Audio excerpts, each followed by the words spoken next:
côté, j'ai Flavio Leoni du service communication de France Stratégie qui va pouvoir suivre le chat en direct et prendre en note les questions. Donc n'hésitez pas vraiment à poser des questions pendant que je vais parler.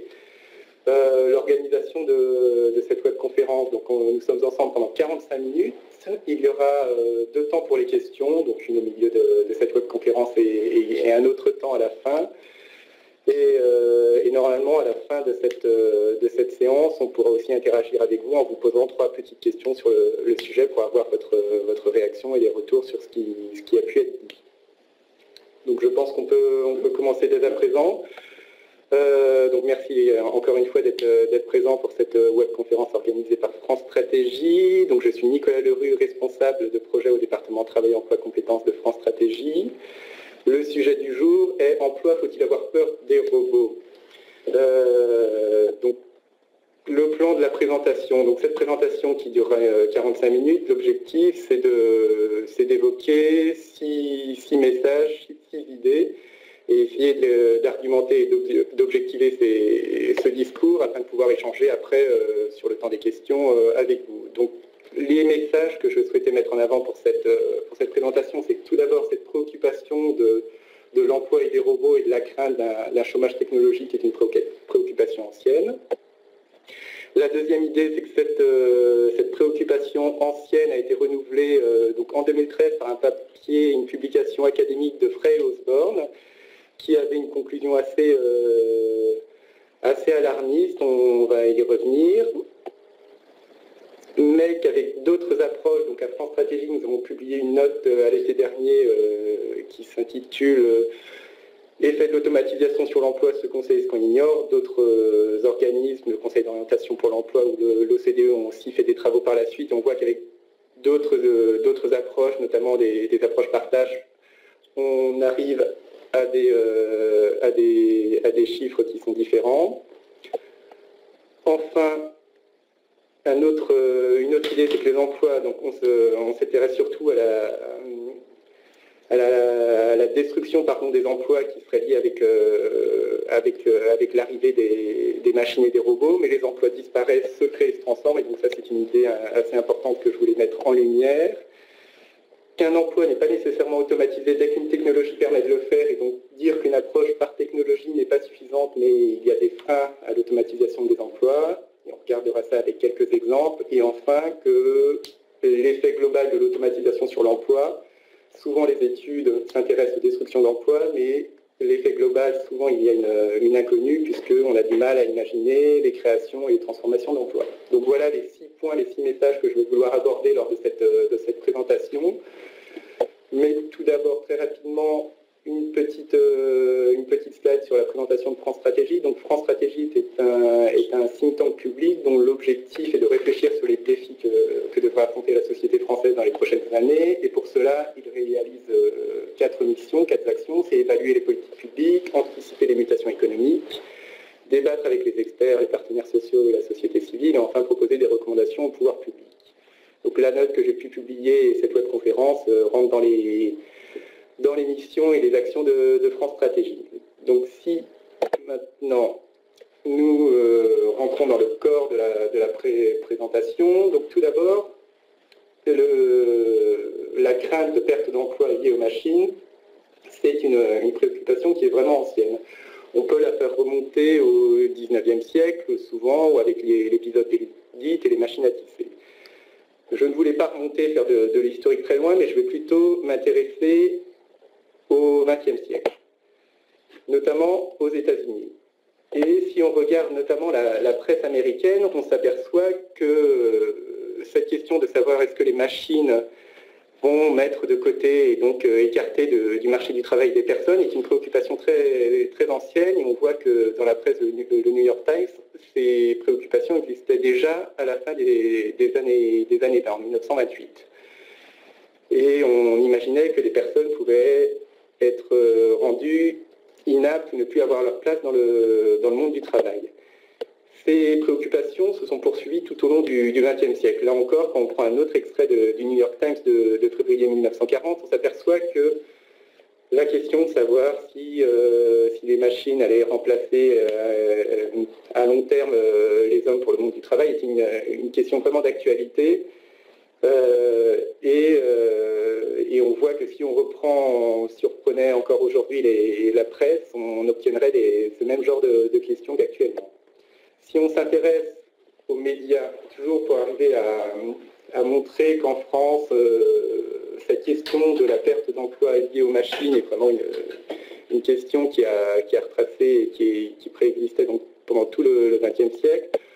On peut regarder les articles du Monde, donc j'ai choisi le Monde comme journal, parce qu'on peut remonter jusque 1944, donc on voit que dès 1955, il y avait des questions pour savoir si les machines électroniques, des articles, si les machines électroniques allaient menacer les États-Unis d'un chômage massif. Donc tout d'abord, on a vu dans les exemples précédents que c'était aux États-Unis que les questions sont tout d'abord posées. Dans les médias français, on s'est posé la question en faisant référence tout d'abord aux États-Unis, et après, il y a des successions d'articles au milieu des années 50 encore, dans les années 70, ou au cours des années 80, où on se posait la question de savoir si c'était notamment le plein emploi des hommes ou celui des machines.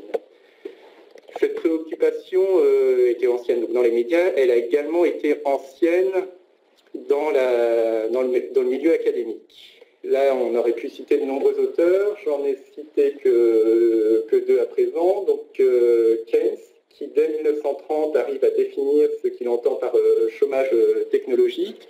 Donc pour lui, le chômage technologique existe quand on découvre des moyens pour économiser la force de travail dans les industries, et cela à un rythme bien plus rapide que notre moyen de découvrir de nouvelles façons d'utiliser le travail par ailleurs.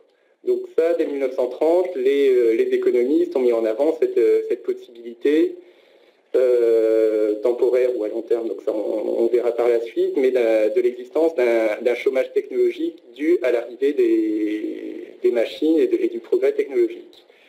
Plus loin, donc si on saute donc de 1930 à 1983, on voit que Léon Tief donc, a également étudié ce sujet, et lui avait une vision assez pessimiste, puisque si on lit donc, une de ses contributions de 1983, Léon Tief prédit aux humains le même avenir que celui des chevaux dans le monde de l'agriculture, à savoir qu'ils seront éliminés et qu'ils ne seront plus un des facteurs de production importants dans le monde économique et du travail.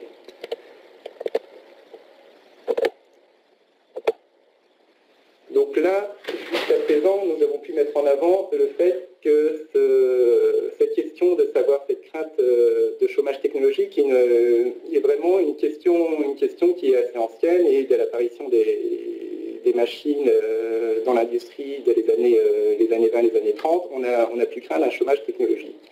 En 2013, il y a une étude de deux chercheurs, donc Frey et Osborne de l'Université d'Oxford, qui a remis cette problématique du chômage technologique au goût du jour. Donc là, vous avez un extrait de leur publication. Donc ce que je n'ai pas dit au début, pardon, c'est que tous les liens vers toutes les sources, les références que j'utilise dans cette présentation seront en annexe de la présentation PPT qui sera sur le site de France Stratégie.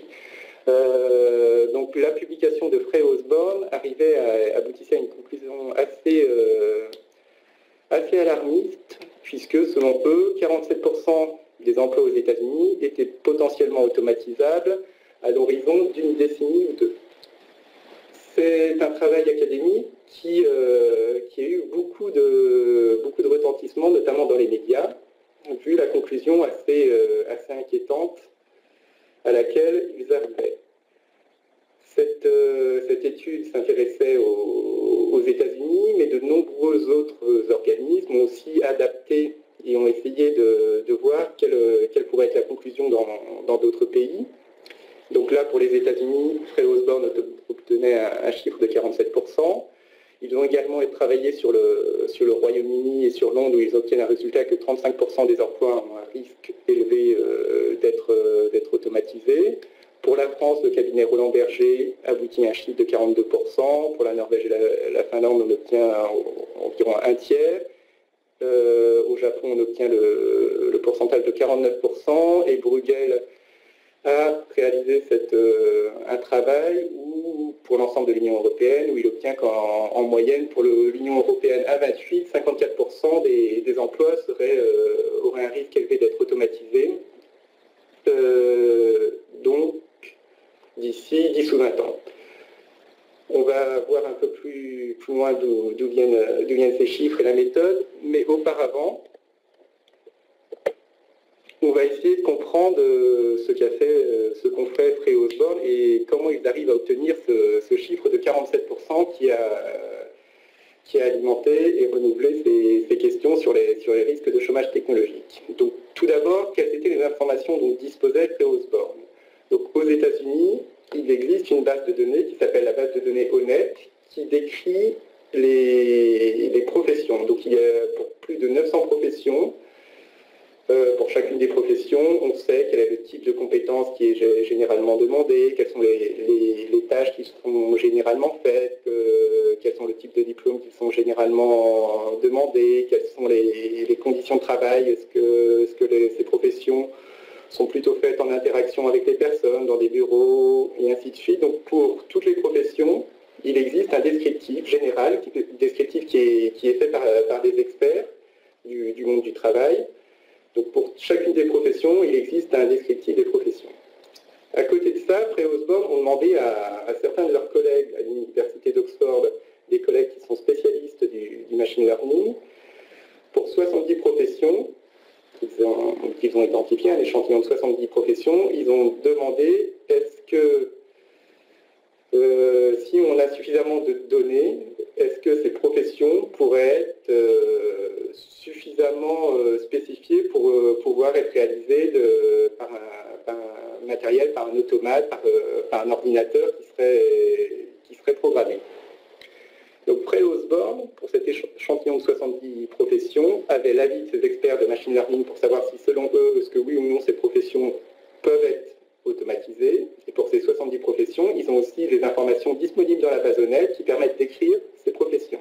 Frey et Osborne, sur cet échantillon de 70 professions, ont de manière économétrique arrivé à faire un lien entre la probabilité d'être automatisé et de l'autre côté, les caractéristiques de ces métiers. Et par la suite, les informations, le lien qu'ils ont pu créer sur ces 70 professions, ils l'ont étendu et extrapolé à l'ensemble des autres professions qui existent aux États-Unis en tenant compte de 9 caractéristiques. Ces 9 caractéristiques tenaient compte de la créativité, de l'intelligence interpersonnelle et la dextérité manuelle. Ce qui fait qu'avec leurs travaux, ils ont pu, pour chacun des métiers existants aux États-Unis, calculer une probabilité d'automatisation. Et enfin, dernier élément, c'est si cette probabilité était selon eux supérieure à 70%, ils ont considéré que cette profession était considérée à risque élevé d'être automatisée. Donc voilà en quelques lignes le papier de Frey et Osborne résumé. Si on s'intéresse donc là, aux résultats tels qu'ils ressortent de leur papier. Donc sur l'axe horizontal, ils ont classé chacune des professions selon leur probabilité d'être automatisées. Et pour l'axe vertical, pour chacune des professions, ils ont mis en hauteur le volume d'emploi associé à chacune des professions. Donc ce qu'on voit, c'est que 47%, donc dans cette partie de droite, 47% des emplois ont, selon la méthode de Frey et Osborne, un risque d'être automatisés. Ces professions, donc avec un code couleur, on voit que ce sont essentiellement des professions administratives en orange clair, des services en rose ou de la vente et du commerce en rouge. De l'autre côté, les professions qui, selon le travail de Frey et Osborne, ont un faible risque d'être automatisées sont... Donc les plus nombreux sont dans la catégorie du management, business et des finances, de l'éducation, donc en vert clair, et de la santé. Donc voilà le résultat auquel aboutissent Frey et Osborne. 47% des emplois sont dans des professions qui ont une probabilité d'être automatisées supérieure à 70%.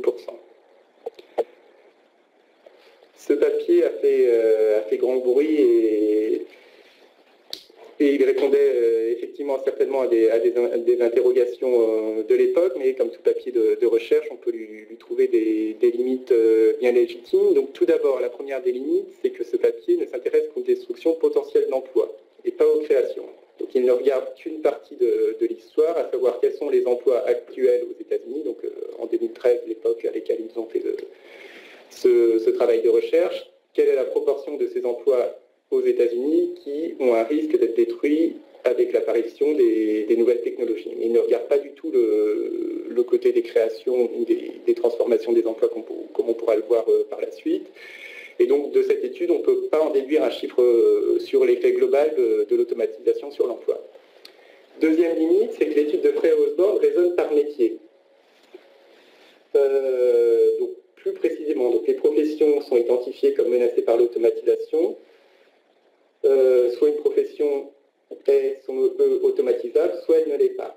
Alors que souvent dans les professions, il y a certaines, même parmi les professions qui sont considérées comme automatisables, ces professions comportent souvent des tâches, de nombreuses tâches qui sont, elles, difficilement automatisables.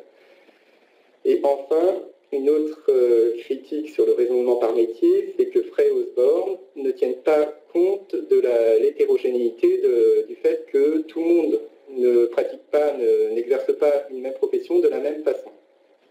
Si on regarde plus précisément le résultat de Frey et Osborne, donc là j'ai mis sur cette slide les 10 professions les plus nombreuses en termes d'emploi qui ont un risque élevé d'être automatisées selon le travail de Frey et Osborne.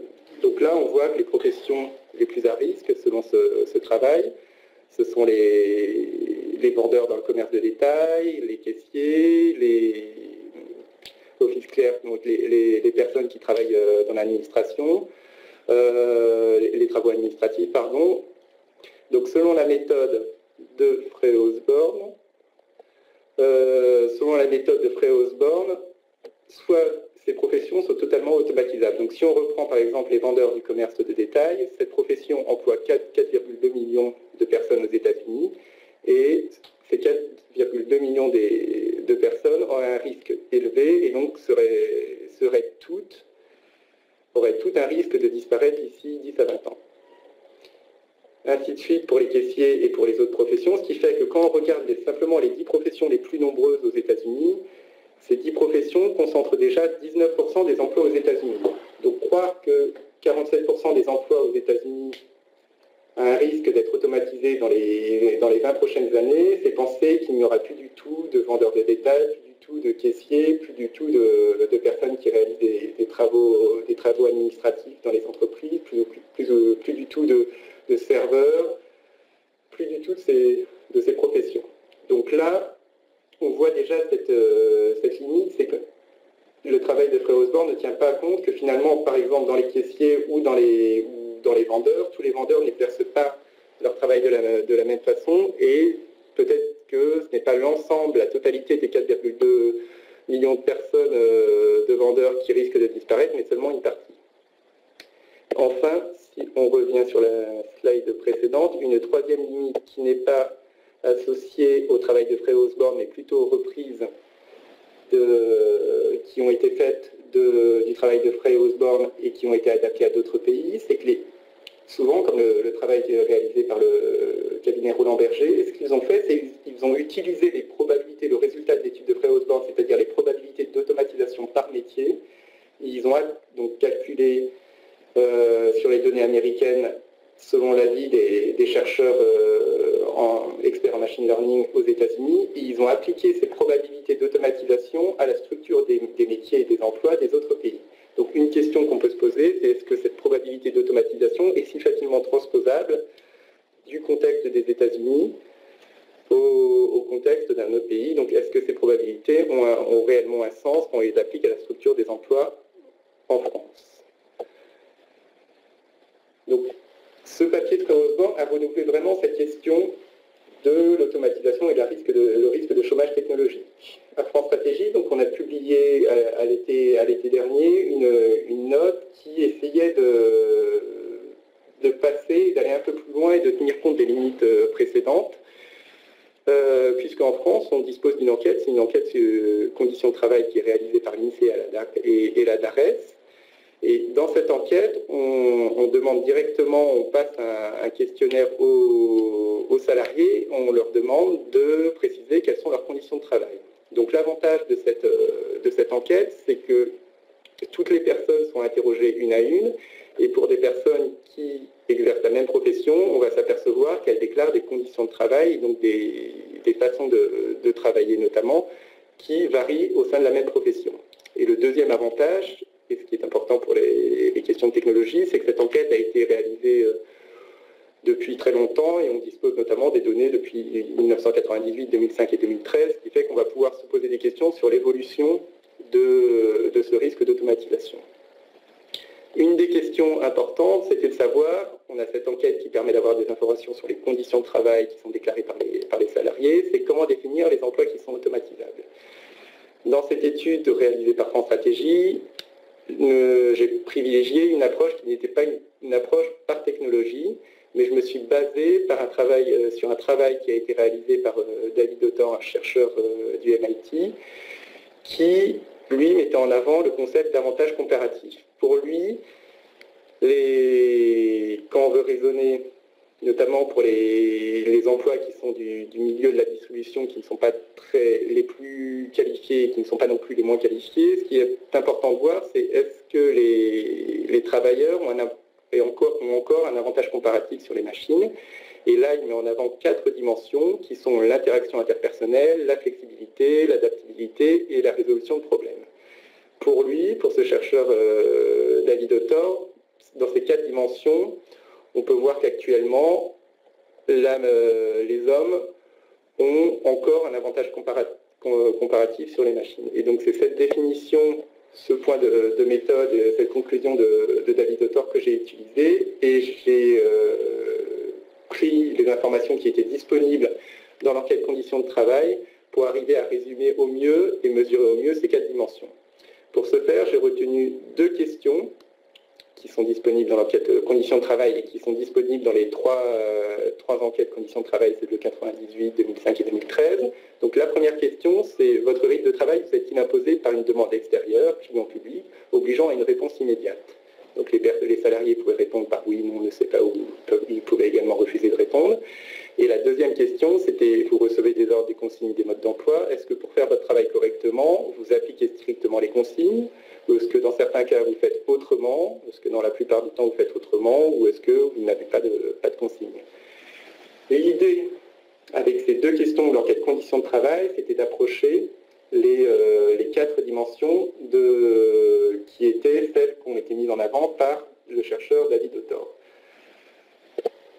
En utilisant ces 2 questions, finalement, on peut mettre en avant 2 cas polaires. Tout d'abord, donc là, sur l'axe horizontal, vous avez la première question, est-ce que votre rythme de travail est imposé par une demande extérieure obligeant une réponse immédiate? Et sur l'axe vertical, vous avez, pour faire votre travail, est-ce que vous appliquez strictement les consignes ou est-ce que vous appliquez les consignes seulement dans certains cas ou la plupart du temps ou vous faites autrement? Donc en haut à droite, on a finalement les emplois pour lesquels le rythme de travail n'est pas imposé par une demande extérieure, obligeant une réponse immédiate, et qui consiste à appliquer strictement les consignes. Et ces emplois-là, on peut imaginer que ce sont les emplois qui sont davantage automatisables, au sens où il serait possible, quand il s'agit d'appliquer strictement des consignes, il serait possible de les écrire, enfin de spécifier concrètement les tâches qui sont à réaliser. Et en plus, comme ils ne sont pas liés à une demande extérieure qui impose une réponse immédiate, on voit que ce travail peut même être fait à l'extérieur, en chambre. Donc ces emplois, par la suite, nous les qualifierons d'emplois davantage automatisables. Un autre cas extrême est celui des emplois peu automatisables. C'est ceux pour lesquels on ne peut pas spécifier à l'origine les tâches de ces personnes vu qu'ils n'appliquent pas strictement des consignes et en plus cette demande est extérieure et nécessite une réponse immédiate. Donc ces emplois, par la suite, nous les qualifierons de peu automatisables. Donc voilà les 2 cas extrêmes. quand on regarde leur effectif actuellement en 2013, donc dans la dernière enquête conditions de travail disponibles, donc les emplois davantage automatisables, il y en a 3,4 millions en France. Donc là, c'est là qu'on obtient le pourcentage de 15% des emplois en France seraient davantage automatisables. Les emplois peu automatisables, il y en a 9,1 millions. Et les cas médians, qui nous intéresseront un petit peu moins dans cette présentation, sont de l'ordre de 10,5 millions. C'est peut-être le temps de prendre les premières questions. Alors, y a-t-il pas un lien avec l'incorporation des non-réponses à la catégorie? Oui, effectivement, donc vous avez bien vu, donc j'ai mis les catégories, les non-réponses avec les catégories non, mais elles sont vraiment très résiduelles, donc non, ça ne modifiait pas le travail de les inclure ou non, mais je les ai incluses dans la catégorie non, ce qui permettait d'être représentatif de l'ensemble des salariés de France métropolitaine.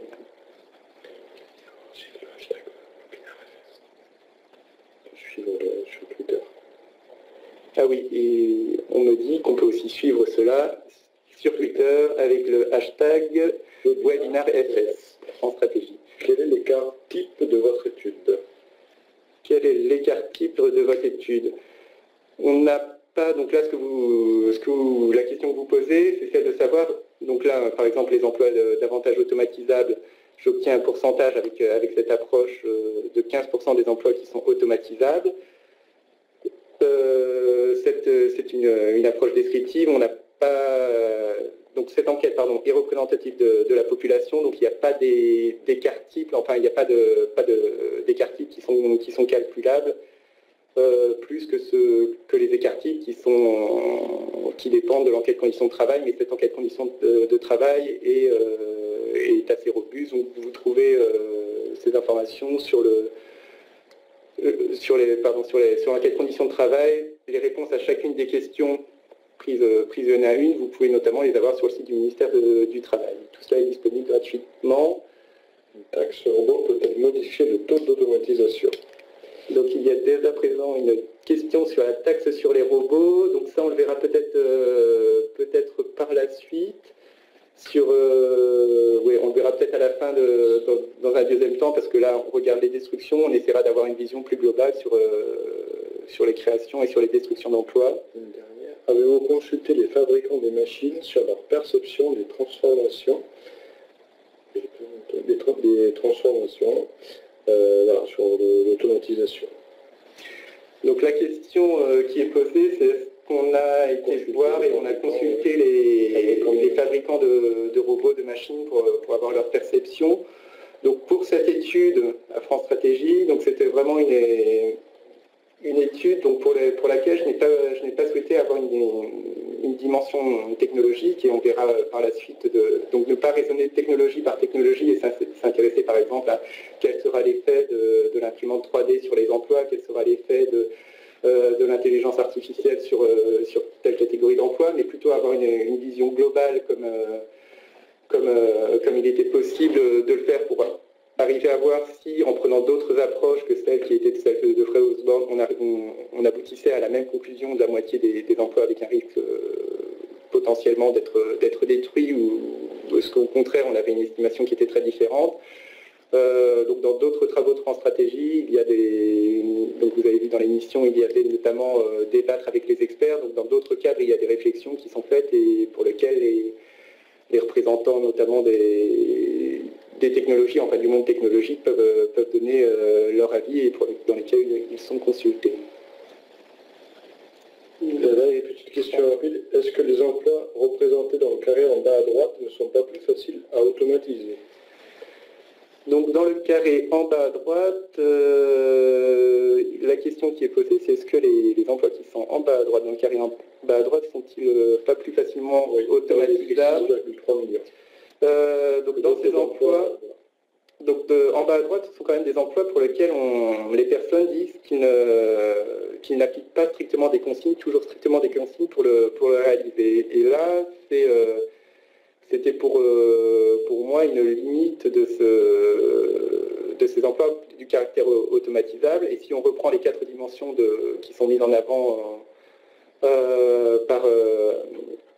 par David Autor pour savoir si un emploi a un risque d'être automatisé, donc sur le critère d'avantage comparatif. On voit qu'il mettait en avant l'adaptabilité et la flexibilité comme un avantage comparatif de l'homme sur la machine. Et là, dans le fait que les personnes ne répondent pas et ne fassent pas toujours la même chose, pour moi, c'était une limite. Et donc, non, pour moi, les deux cas extrêmes sont vraiment ceux qui sont mis en avant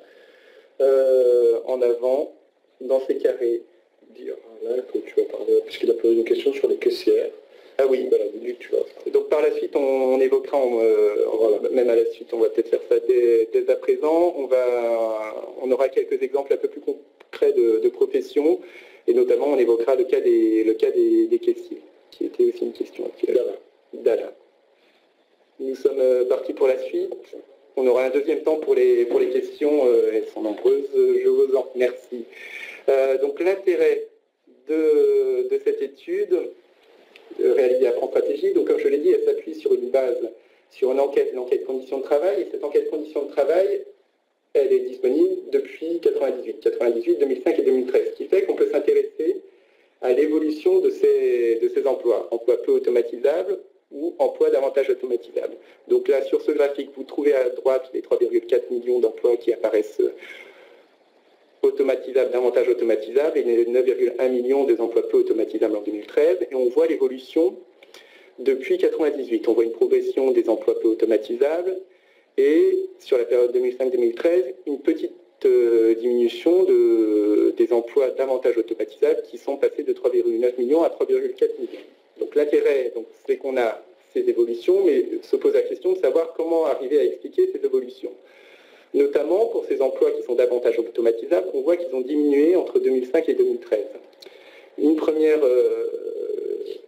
donc d'où vient comment expliquer cette diminution des emplois davantage automatisables? On pourrait se dire, ce sont les emplois qui ont déjà finalement été automatisés entre 2005 et 2013. Donc ça paraît normal que leur nombre diminue.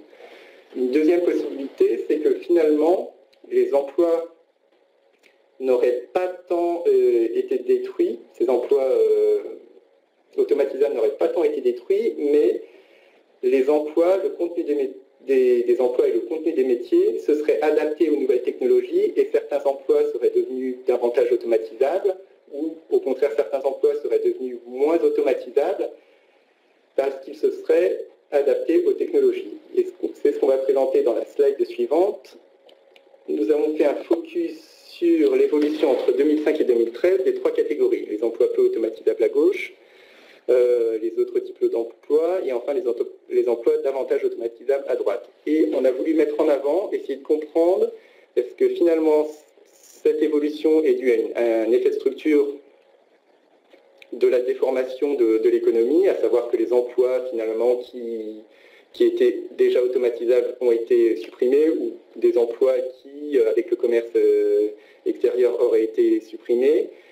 Donc arriver à comprendre l'effet de la déformation de la structure de l'économie sur ces évolutions, et l'effet propre des métiers qui, dans leur contenu, se transforment pour s'adapter quotidiennement à l'arrivée de nouvelles technologies.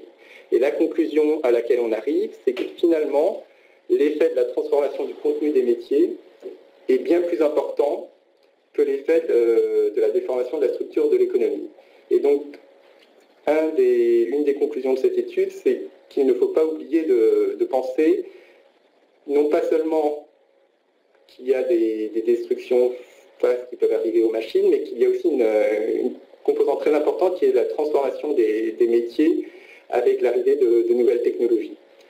Ce qu'on voit, c'est que, par exemple, la diminution des emplois davantage automatisables est totalement due à la transformation du contenu des métiers. Et quand on regarde l'augmentation des emplois peu automatisables entre 2005 et 2013, il y a une petite partie qui est due à la structure de l'économie. On peut penser dans les emplois peu automatisables, par exemple les emplois de service à la personne, parce qu'ils sont en contact avec le public, ils n'appliquent pas forcément strictement des consignes. Cette tertiarisation de l'économie, notamment avec les emplois de service à la personne, a pu contribuer à augmenter le nombre d'emplois peu automatisables, mais l'effet le plus important est celui de la transformation de la structure des métiers. Donc on a vu jusqu'à présent qu'il y avait la destruction des métiers, mais qu'il ne faut pas oublier que le contenu des métiers en tâches évolue et se transforme. On a pu le mettre en évidence entre 2005 et 2013 avec l'enquête conditions de travail sur le slide précédent. Cette conclusion sur l'importance de la transformation des emplois est également partagée par le travail de l'OCDE en 2016, donc un travail qui a été publié presque au même moment où on sortait notre note d'analyse à France Stratégie. Donc la conclusion de l'OCDE, c'est que pour la France, 9% des emplois sont automatisables, mais que 21% des emplois vont voir leurs tâches évoluer considérablement. Donc là encore, on voit que l'effet de la transformation du contenu des emplois et du contenu des métiers est plus important que l'effet de destruction des emplois.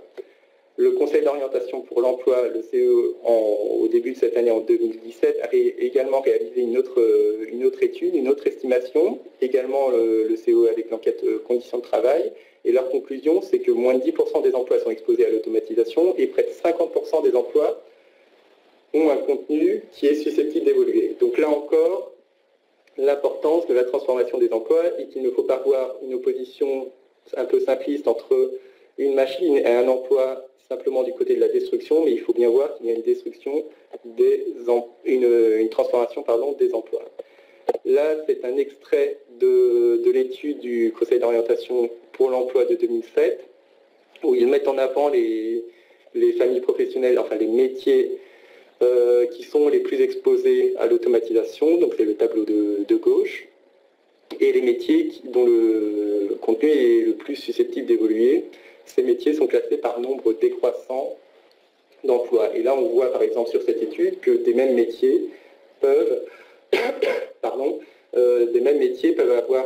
être finalement exposés à la destruction et donc à la destruction des emplois avec l'arrivée de nouvelles technologies, mais ils sont aussi susceptibles d'évoluer, leur contenu est aussi susceptible d'évoluer fortement. Donc ce travail du COE est également disponible en ligne et il y a tous les liens de cette présentation qui seront dans la dernière slide de ce PPT. Une troisième idée que je souhaitais mettre en avant, c'était qu'effectivement un emploi n'est pas nécessairement automatisé, des technologies peuvent le faire. Les gens, notamment dans certaines études, mettent en avant le côté une nouvelle technologie arrive, donc forcément elle aura un impact sur les emplois. Un impact qui peut être très rapide ou à plus ou moins moyen terme.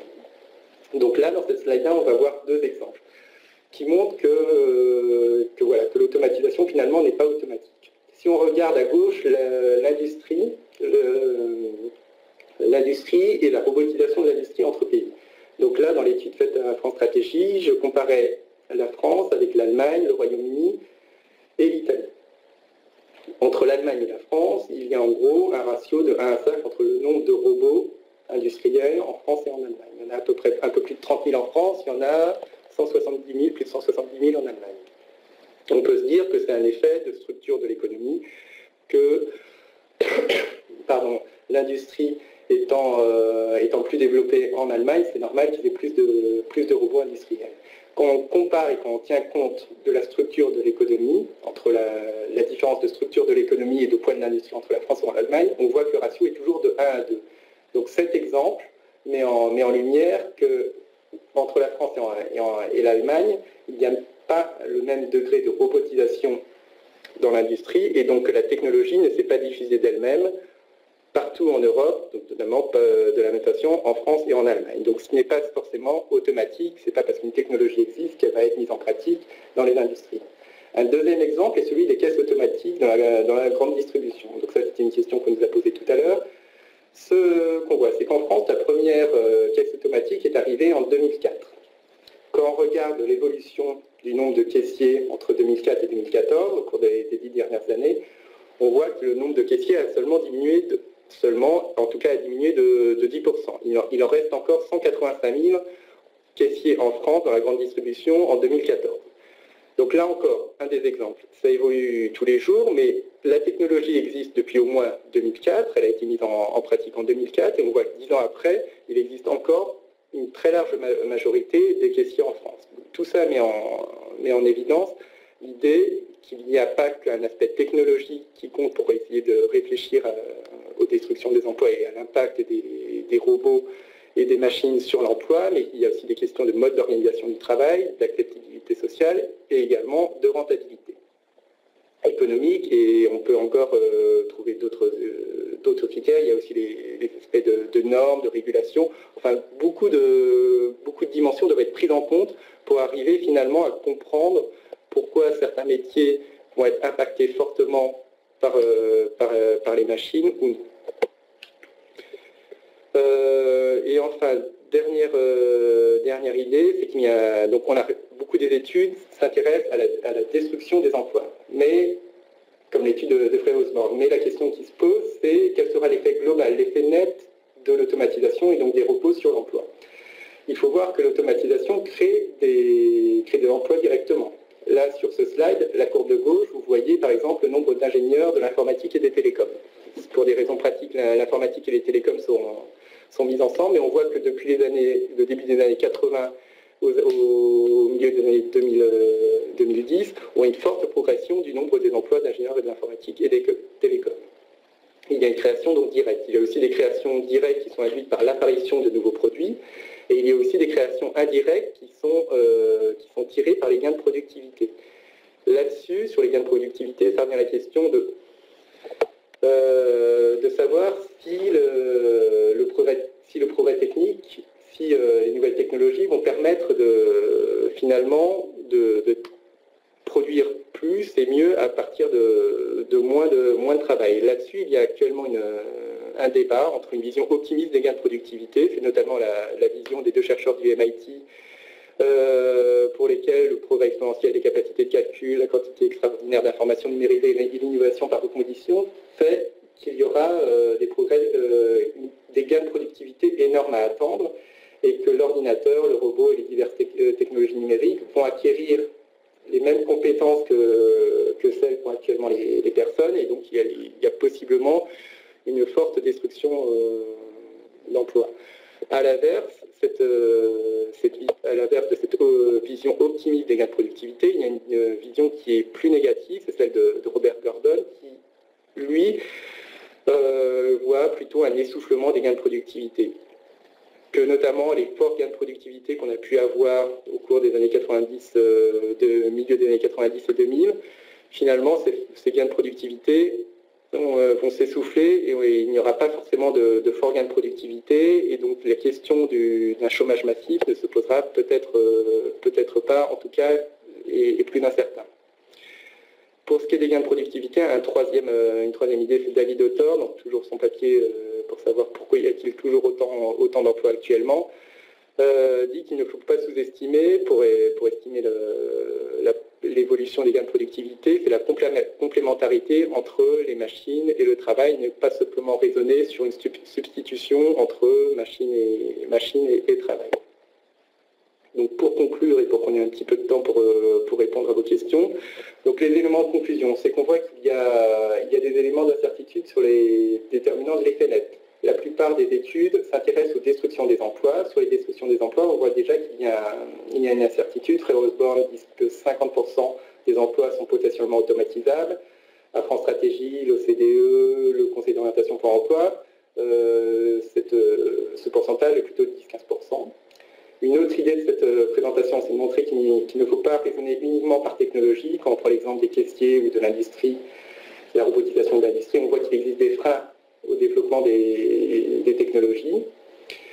Et que si on prend la dernière citation, c'est que même les tenants, enfin les personnes, et ça reprend une question de tout à l'heure pour savoir est-ce qu'on a posé des questions aux spécialistes des technologies, même les spécialistes, par exemple ici de l'intelligence artificielle, disent qu'un scénario de destruction massive de l'emploi, de perte massive de l'emploi, à court terme, est fortement improbable. Donc tout ça pour dire que depuis l'étude de Frey Osborne, qui était vraiment alarmiste, d'autres études permettent de nuancer ce constat de perte massive d'emploi à court terme.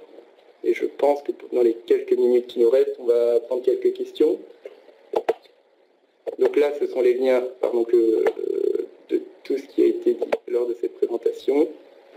Je lance le sondage. Oui, et effectivement, donc on va vous poser 3 petites questions pour vous demander votre avis sur l'effet global de l'emploi. Donc ça, c'est la 3e question. Donc c'est selon vous, l'automatisation en France va-t-elle créer au cours des 20 prochaines années plus d'emplois qu'elle n'en supprimera? Donc là, la question qu'on vous pose, c'est finalement l'effet net des technologies sur l'emploi. Donc n'hésitez pas à répondre actuellement, et donc je vais répondre à quelques questions. Quand on prend en compte l'intelligence artificielle pour l'étude de France Stratégie. Donc, une question de Henri qui pose la question, a-t-on pris en compte l'intelligence artificielle? Donc, comme dit au départ, l'objectif n'était pas de faire une approche par technologie. Mais si on regarde les 2 questions que j'ai prises, notamment pour savoir si un emploi était... si un emploi finalement nécessitait de répondre strictement à des consignes, on voit que derrière, on peut imaginer que si un emploi répond facilement, nécessite de répondre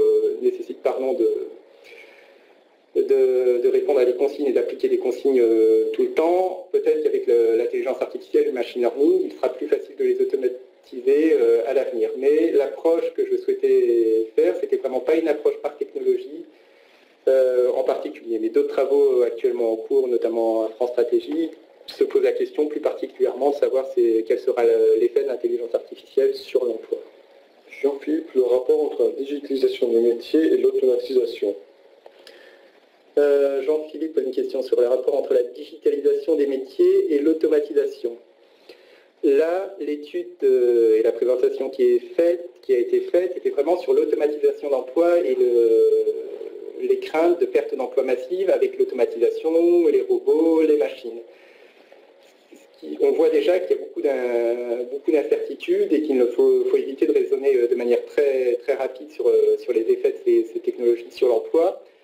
Mais dans cette étude, voilà, je voulais séparer ce qui était les questions d'automatisation des questions qui sont plus et qui ont trait aussi à l'avenir du travail, de la digitalisation, des plateformes, de l'avenir du travail, enfin des questions d'emploi salarié ou non salarié. Donc ça, ce sont d'autres questions, mais effectivement, donc c'était Jean-Philippe, cette étude s'intéresse davantage à l'automatisation des emplois et pas forcément à la digitalisation, si on entend digitalisation au sens large comme étant le numérique dans son ensemble.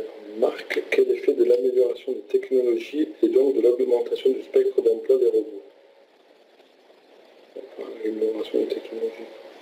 Et donc l'augmentation du spectre d'emploi. Oui. Alors quel est l'effet de l'amélioration des technologies? Donc, là, faute de temps, donc je n'ai pas été plus avant, mais les slides seront aussi disponibles en ligne, et donc il y a quelques slides avec quelques annexes complémentaires. On voit que l'effet ne sera pas uniforme de l'automatisation sur les emplois. Ce que montrent notamment les études de Frey Osborne et de l'OCDE. On peut peut-être y aller directement.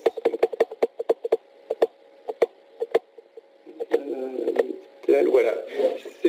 Si on regarde par exemple l'effet du diplôme ou du revenu, on voit que les emplois pour lesquels il y a les emplois à plus faible revenu ou pour lesquels il y a moins de personnes diplômées sont les emplois qui ont une plus forte probabilité d'être automatisés. Et donc, forcément, l'effet de l'automatisation aura des effets sur le volume d'emploi, donc il y a une incertitude. Sur la structure des emplois, se pose aussi la question de savoir est-ce que les emplois les plus fortement diplômés seront affectés? Oui, certains, mais on voit que ce sont encore les emplois les moins diplômés ou aux revenus les plus faibles qui seront certainement les plus touchés et affectés par ce phénomène. Que pensez-vous de l'innovation destructive de Schumpeter? Alors, on a une question sur l'innovation destructive de Schumpeter. S'accompagne-t-elle dans un premier temps par une destruction massive d'emplois?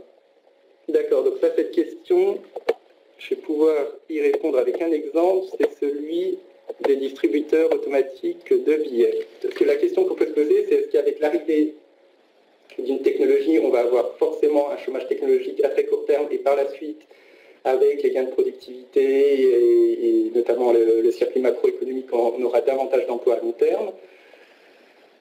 Il y a Besen, qui est un chercheur aux États-Unis, qui s'est posé la question pour les distributeurs automatiques de billets. Et dans son étude, ce qu'il arrive à montrer, c'est que finalement, quand les distributeurs automatiques de billets sont arrivés aux États-Unis, il n'y a pas eu une destruction d'emplois à court terme, mais il y a eu au contraire une augmentation des emplois. Il met en avant deux raisons à cela, c'est que les distributeurs automatiques de billets ont permis de réduire le coût d'exploitation des agences, donc ça a conduit les entreprises de la banque à augmenter le nombre d'agences sur le territoire. Et donc ça, c'est la première information sur le volume des emplois. Donc la destruction schumpeterienne, on voit que ce n'est pas si simple. Ce n'est pas forcément à l'arrivée d'une technologie qu'il y aura un chômage technologique très rapidement. L'exemple des DAB montre le contraire. Et la deuxième conclusion du travail de Besen, très rapidement, c'est qu'il a pu mettre en avant que l'existence de ces DAB, finalement, a permis d'automatiser certaines tâches pour les employés de la banque, mais le reste des tâches, notamment la relation bancaire, a été valorisée. Donc il y a bien eu une transformation des emplois, du contenu des emplois qui a été important. Alors c'est intéressant. Comment préparer les personnes à cette automatisation? Donc effectivement, vous avez vu... C'est une question qui est revenue assez souvent dans le chat. Exactement. Donc la question qui est celle de comment préparer ces personnes à cette automatisation, vous avez vu, cette étude et cette présentation a été plutôt sur le champ de l'analyse, à savoir quel serait le volume d'emploi, comment raisonner, comment tenir en compte de la majorité des effets qu'on peut attendre sur l'automatisation, ce qu'on sait, ce qu'on ignore, les destructions d'emplois, les créations. Après, pour savoir comment préparer les personnes à cette automatisation, tout d'abord, le fait de savoir si c'était la moitié des emplois qui seraient détruits ou seulement, on peut dire seulement, en tout cas 15 ou 10%, ça fait que les politiques publiques qui seront à mettre en œuvre seront différentes. Ce qu'on voit, c'est qu'il y a un besoin notamment de formation et d'accompagnement des personnes pour éviter que certaines personnes se retrouvent avec un emploi qui... L'effet peut être seulement de 10, on peut dire seulement de 10 ou 15% au niveau national et donc macroéconomiquement relativement faible, ou en tout cas d'une ampleur qui est celle qu'on a pu voir depuis les années 80 avec la diminution des ouvriers et des agriculteurs, mais localement, l'effet peut être très élevé, donc il faut accompagner effectivement ces personnes. Donc là, pour l'accompagnement, on voit qu'il y a une nécessité de formation aux nouvelles technologies des individus. Après, se pose la question de à quel moment, quelles sont les technologies, comment former, est-ce qu'on forme les gens à une technologie pure ou est-ce qu'il faut qu'ils aient la capacité à s'adapter aux 10 ou 20 prochaines années. Des travaux de France Stratégie actuellement se posent ces questions et tentent de répondre à ces questions. Ce n'était pas l'objectif de cette présentation et je pense qu'il y aura d'autres occasions de pouvoir évoquer ces questions. Et Martine se demande quels sont les métiers émergents. Donc Martine se pose la question de quels sont les métiers émergents. Effectivement, l'intérêt, en tout cas la difficulté de raisonner par technologie, c'est que souvent on connaît les métiers qui existent et on imagine avec telle technologie, ces emplois vont disparaître. Donc, on a beaucoup de mal à arriver à mettre en avant les métiers qui finalement vont être créés. Ce qu'on voit, donc il y a des métiers qui sont créés, mais par exemple ce qu'on voit, c'est souvent que les métiers qui se créent sont finalement un éclatement de métiers existants, qui existaient déjà, mais qui se spécialisent. Ça, c'est vraiment ce qu'on arrive à voir le plus fréquemment. On peut penser par exemple dans l'informatique, ce qui était avant le webmaster, finalement, actuellement, on a des personnes donc ça c'est l'APEC notamment qui a mis en avant ces choses-là. Il y a un spécialiste pour les réseaux sociaux, des spécialistes pour le contenu, pour d'autres types de contenus. Donc c'est plutôt des éclatements de métiers existants, mais on a encore beaucoup de mal à arriver et imaginer finalement quelles seront les créations de métiers, donc les métiers nouveaux. Il en existe, mais c'est assez difficile à faire et à mettre en avant. Petite dernière, dans quelle mesure l'automatisation partielle d'un métier menace les emplois d'une profession? Donc, une question de Paul, donc dans quelle mesure l'automatisation partielle d'un métier menace-t-elle les emplois d'une profession? Pardon. Cette question, donc, la question de l'automatisation va transformer l'automatisation partielle, donc j'entends cela comme étant la modification du contenu d'un métier en raison de l'apparition de technologies. Sur ce point, on voit que dans tout le passé, il y a toujours eu des transformations des métiers. Quand on repense par exemple à l'exemple des banques et des assurances, on voit que d'un métier qui était qui pouvait être en tout cas administratif, technique, avec l'apparition des distributeurs automatiques de billets, c'est vraiment une autre compétence qui a été mise en avant, c'est celle de la relation client, du commercial, et que d'autres tâches ont été automatisées. Donc sur ce point, le fait qu'à l'avenir, le contenu des métiers va continuer à évoluer ne sera pas forcément, ce sera dans la tendance de ce qu'on a pu observer. C'est difficile de dire, enfin de mettre en avant une caractéristique particulière. Merci. De s'inscrire à la chaîne. Oui, donc là, je suis désolé, il est déjà 14h55, on a été un peu plus long que prévu, mais il va falloir terminer tout cela. Donc les slides, le PowerPoint sera disponible en ligne, la vidéo va rester, va rester en ligne et ça sera envoyé par mail. Donc il me reste à vous remercier beaucoup pour votre présence lors de cette webconférence. Inscrire à la chaîne de France Stratégie. N'hésitez pas à vous inscrire à la chaîne de France Stratégie, donc aller sur le site de Stratégie, le site de France Stratégie, stratégie.gouv.fr, sur lequel vous pourrez notamment retrouver la note que j'ai pu réaliser, qui a été publiée l'été dernier. N'hésitez pas encore à poser d'autres questions et on essaiera d'y répondre dans un délai raisonnable. Et donc merci à vous et puis bonne fin d'après-midi.